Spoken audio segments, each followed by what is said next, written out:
Hi, my name is Bintu and today I am going to teach you the concept of simple inheritance in Java. In the last lecture, we have learned about the concept of classes. We came to know that the class is a collection of certain members where members can be variables or methods, and using the instances you can use those members. Now the concept of OOPS applies.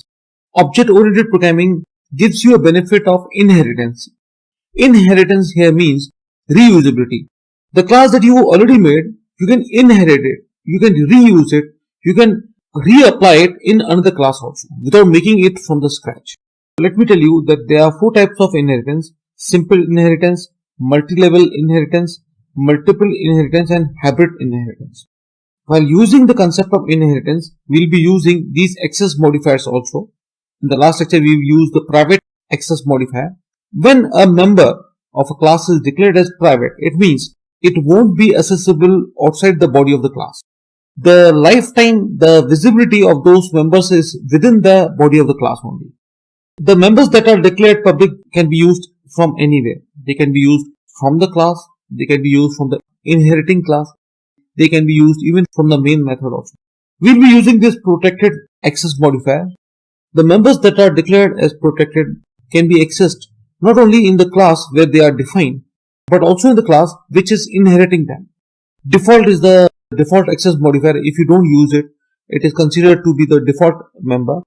Default members can be accessed by any classes which are defined in that package. We'll be learning about these access modifiers in the future lectures, but obviously we'll be learning protected access modifier in this lecture. Let us understand the four types of inheritance through a diagram. Like this is a simple inheritance, where this is the base class. The base class is also known as superclass. It is comprising of certain members which might be variables or methods. This class is inheriting this class. This class, the inheriting class, is also known as subclass or derived class. Now what will happen? The object of this class can not only use the members of this class, but it can also access the members of this class too. See, by this protected, these members are accessible here in this class which is inheriting it. This is the concept of multi-level inheritance, where this is one class, base class. This is a subclass which is inheriting it. Now there is one more class which is inheriting this class. So the object of this class can not only access the members of this class, it can also access the members of this class and also the members of this class, because this class is inheriting this class. So the object of this class has the right to access these members plus these members too. So this is first level of inheritance, this is second level of inheritance. Hence it is known as multi-level inheritance. Multiple inheritance, by the name only you can understand that these are two subclasses, it can be more also. And this class is inheriting this class also and this class also. So obviously the object of this class can not only access and use the members of this class, but it can also access and use the members of these class provided they are declared as protected. There is no connection between these two base classes. The members of this class are independent from this class, but this class can access the members of these both classes. Hybrid inheritance, it is a mixture of multi-level as well as multiple inheritance. See, this is level 1 inheritance, this is level 2, this is base class, this subclass 1 is inheriting this base class, and there is a subclass 2 which is inheriting this class. So the instance of this class can use members of this class as well as this class. Obviously the instance of this class can access the members of this class as well as this base class too. Now this is the subclass 3 which inherits these two subclasses. So this is multiple inheritance.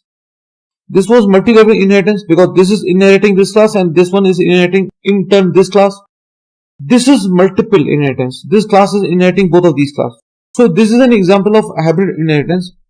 Now the object of this class can not only access the members of this class, it can also access the members of these two classes as well as these two classes also. In this lecture, we will focus only on simple inheritance.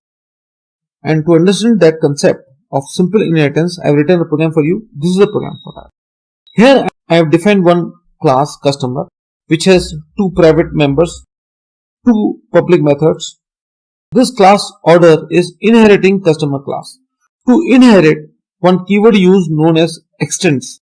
Now the order is inheriting customer class. So the instance of order class can access the methods and variables of this class as well as of this class too. We'll start understanding from the main method. We are making an instance, an object of order class. So order object can access these two methods as well as these two methods and these variables also. Let's see how. You are calling set customer method through the order object and you are passing two arguments. One is email address bmharvani@yahoo.com and the password gold. But you can see that set customer method is not defined in this order class, but still you will not get any error because order class is inheriting customer class. So control will jump here. That email address bmharvani@yahoo.com will be assigned to this e parameter and the password gold will be assigned to this p parameter. From these two parameters, the email address and password will be assigned to these private data members, email address and password. So these will be initialized. After this initialization, the control will come here. You are calling set order method and passing three arguments. One is the order date, the quantity that is ordered and the order amount. This date will be assigned to ODate parameter. This quantity will be assigned to O quantity, that is ordered quantity parameter, and this 250 amount will be assigned to O amount. From these parameters, these data members order date, order quantity and order amount will be initialized, which are declared as private here in this class. After this initialization procedure, control will come here. You will get a message on the screen. Information of the order placed is as given below. And after that, you are calling get customer method through order object. Get customer will be accessed from this base class. You get two lines on the screen which will display the email address and password. That is bmharvani@yahoo.com and the password gold. After displaying email address and password, control will come over here. It will invoke get order method through order object class. This get order method will display the order date, the order quantity and order amount. Order date, that is 8th of October, quantity, that is 5, and order amount, that is $250. Let us run this program. For running this program, I will be using NetBeans IDE. When you launch NetBeans IDE, you will be getting this initial screen. Click on File menu, click on New Project to create a new project. From the Categories pane, select Java. From the Projects pane, select Java Application. Click on Next. It is asking you to enter the name of the project. Let us enter, say, Simple Inheritance App. Let the rest of the things to their default and click on Finish. NetBeans IDE will create certain files for you.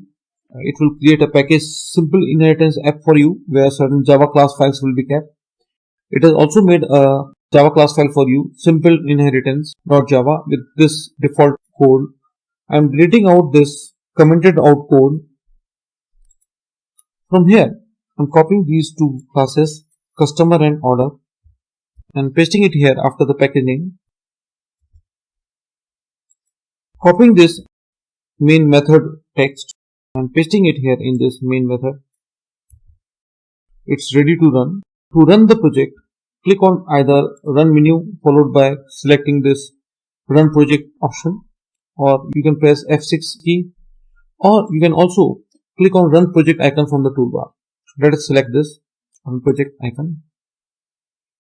See, it is displaying you the content of the base class as well as the content of the inheriting class. So the order object can access the methods of the base class as well as the derived class also. Now here I'll make certain changes. This is the method get customer, which is the member of this superclass customer. I can also access this from here, from this derived class. How? See, I write super dot get customer, and I don't need it to call it from here now. So now when you will call get order method, it will jump here, and from here it will first go and call the get customer method of superclass, that is the base class here. So it will call this one, it will display these two lines.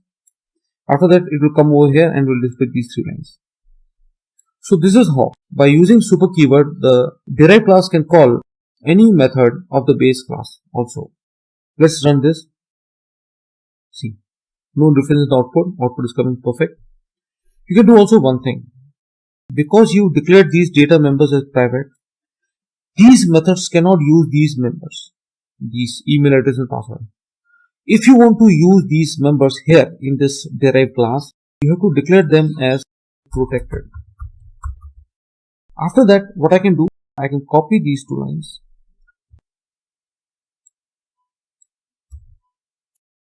You are calling email address and password of the base class. I don't need to use this method now. I'm commenting it out. These lines will not give you any error now because you have declared them as protected. So these members can be accessed from the inheriting class, that is the derived class also. See, let us run this. See. So this program is working perfectly well. If you find any problem, you can mail me at bmharwani@yahoo.com. For the code also you can mail me. Please subscribe my channel and please do write comments. Thank you so much for watching this video. Have a nice day.